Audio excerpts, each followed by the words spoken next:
जय हो।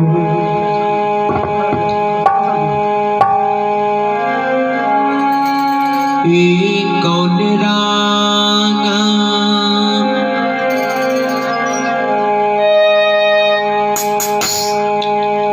हे कौन रागा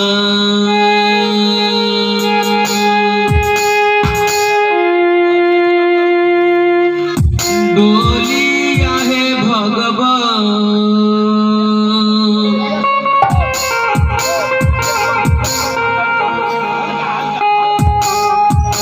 दी है मैया कौन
श्रोता बंधु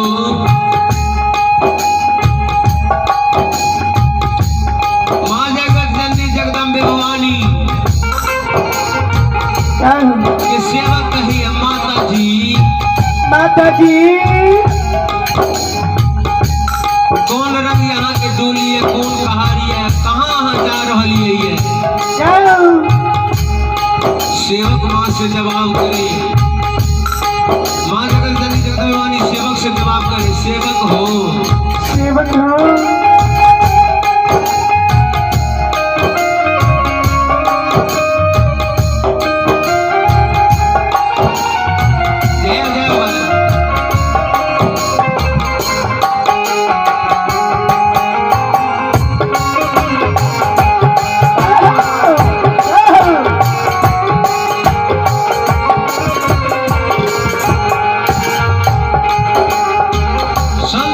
श्रोता बंधु ध्यान से सुनवे। सेवक माँ से कहे,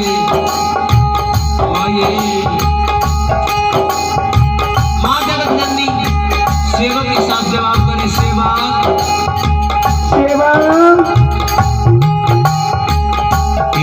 लाल रागा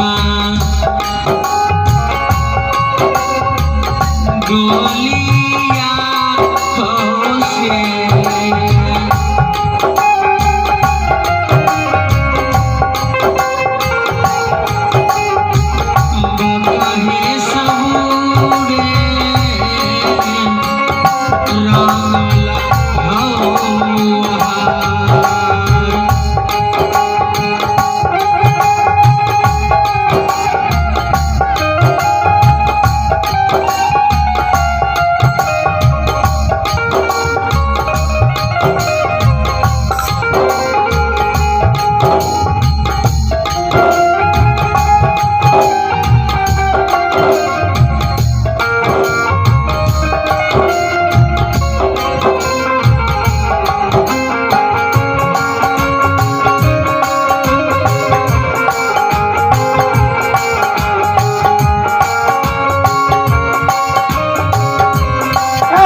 आइए, आप हैं आशीष कुमार,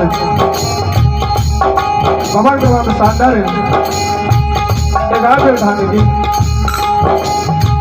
दानी में जय हो, माता पिता की जय हो, दान दाता की जय हो।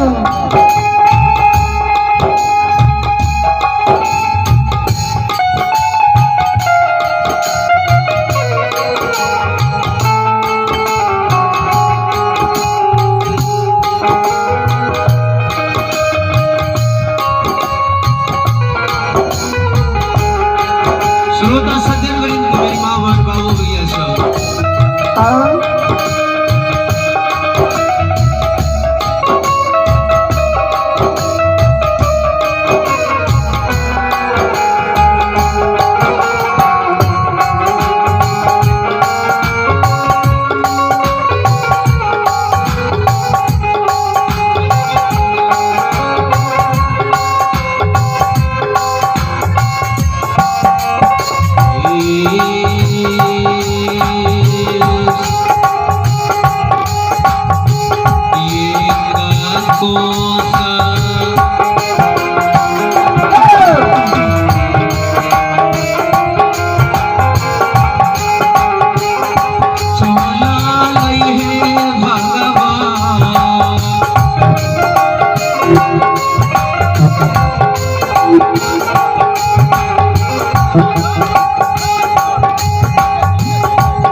भगवान की